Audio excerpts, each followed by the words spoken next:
کرنا چاہوں گا کہ ذبح کرنے کے لیے حلال جانور ہونا ضروری ہے، اور جو ازا امام حسین علیہ الصلوۃ والسلام کا مخالف ہو اس کا حلال سے کوئی تعلق نہیں۔ اللہ من الشیطان اللعین الرجیم، بسم اللہ الرحمن الرحیم۔ حضرات سلام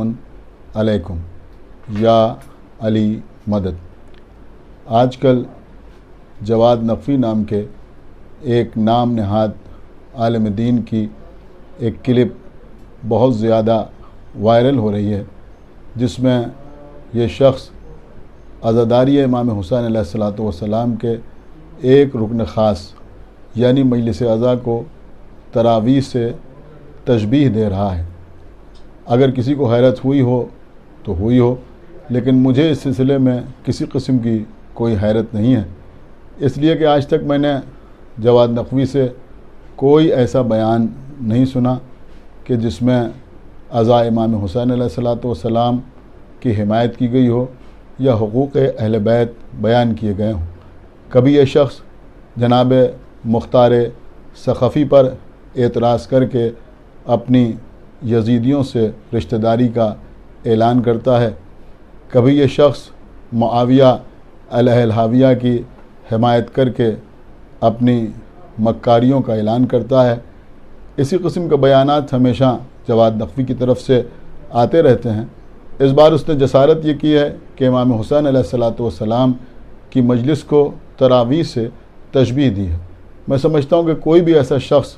کہ جو فرش عزا کو اپنا مقدر سمجھتا ہے، جواد نقوی کے اس بیان سے متفق نہیں ہو سکتا۔ بہت سے علماء نے، خطباء نے، ذاکرین نے اس سلسلے میں اپنے بیانات دیے اور جم کر جواد نقوی کی مخالفت کی۔ خاص طور سے نوجوانوں میں بڑا غصہ ہے اور وہ اپنے جذبات کا اظہار اکثر فون پر اس طرح سے کرتے ہیں کہ آپ اس کو ذبح کر دیجئے، لیکن میں ایک بات عرض کرنا چاہوں گا کہ ذبح کرنے کے لیے حلال جانور ہونا ضروری ہے، اور جو ازا امام حسین علیہ الصلوۃ والسلام کا مخالف ہو اس کا حلال سے کوئی تعلق نہیں ہوتا۔ یہ شخص کہ جس کا نام جواد نقوی ہے، اس سے بڑی جسارت کی ہے اور ساتھ ساتھ ذاکرین پر بھی حملہ کیا ہے، اور یہ کہنا چاہتا ہے کہ ذاکرین پیسہ لے کر ذکر اہل بیت کرتے ہیں۔ لیکن لوگوں نے اور تمام معاملات کی وضاحت کی ہے، لیکن میں سمجھتا ہوں کہ اس بات کی وضاحت بھی بہت زیادہ ضروری ہے۔ الحمدللہ کہ ہم شہر عزا،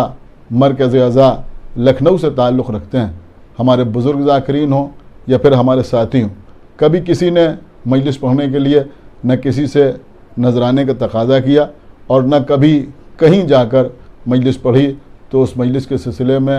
پیسوں کے سلسلے میں یا نذرانے کے سلسلے میں کوئی مول تول کیا، نہ کسی سے پوچھا کہ آپ کیا نذرانہ ہمیں دیں گے۔ بہرحال تو یہ بات کہی جا رہی ہے کہ کچھ لوگ ازا امام حسین کے سلسلے میں یا مجلس حسین کے سلسلے میں نذرانہ طے کرتے ہیں اور انہوں نے اس کو اپنا کاروبار بنا لیا ہے۔ بہرحال اخلاقی طور پر ہم اس بات کی حمایت نہیں کرتے، لیکن ساتھ ساتھ یہ بھی کہنا چاہتے ہیں کہ جو جواد نقوی نماز جمعہ کی بات کر رہا ہے تو ہم تمام ائمہ جمعہ کی بات تو نہیں کرتے، لیکن اکثر ائمہ جمعہ بھی ایسے ہیں کہ جو جمعہ پڑھانے کے باقاعدہ پیسے لیتے ہیں، اور وہ کسی نہ کسی نام پہ لیتے ہیں۔ کوئی اس کو زاد راہ کہتا ہے، کوئی نذرانہ کہتا ہے، یا کسی اور نام پر وہ پیسے لے لیے جاتے ہیں۔ تو بھائی اگر ذاکرین کے اوپر یہ اعتراض ہے تو اس سے باقی لوگ بھی بچ نہیں پائیں گے۔ میں سمجھتا ہوں کہ نذرانہ لے کر اس کو یہ نام دینا یا وہ نام دینا، یہ بالکل اسی طرح کی بات ہے کہ جیسے ہمارے لکھنؤ میں جو غسال ہوتے تھے، وہ اگر کسی کو غسل دیتے تھے تو غسل کی اجرت نہیں لیتے تھے، بلکہ اس کو حق المحنت کہتے تھے۔ تو آپ چاہے لفظ بدل دیجئے لیکن کام وہی ہوتا ہے، لہٰذا اس طرح کی باتیں کرنا کسی کے لیے بھی مناسب نہیں ہے۔ اور چونکہ ہم وہ لوگ ہیں کہ جن کا رزق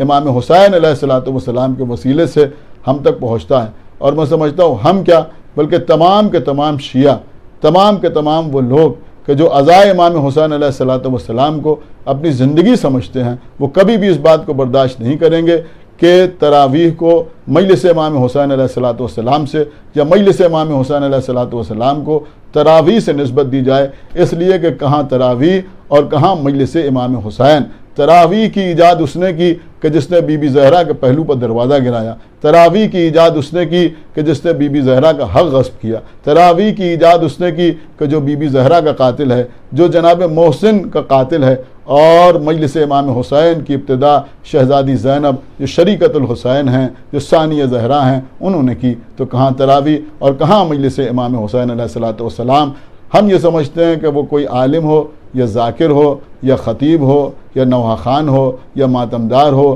یا کسی انجمن کا کوئی ذمہ دار ہو، کوئی رکن ہو یا کوئی عام شیعہ ہو، اس کا فریضہ ہے کہ اس سلسلے میں جس طرح سے بھی وہ جواد نقوی کی اس طرح سے جواد نقوی کی مخالفت کرے۔ میں اپنے بیان کو تمام کرنے کے لیے ایک مطلع آپ حضرات کی خدمت پہ پیش کرنا چاہتا ہوں کہ جو مجلس سرور کی تعظیم نہیں کرتے، ہم ایسے بزرگوں کو تسلیم نہیں کرتے۔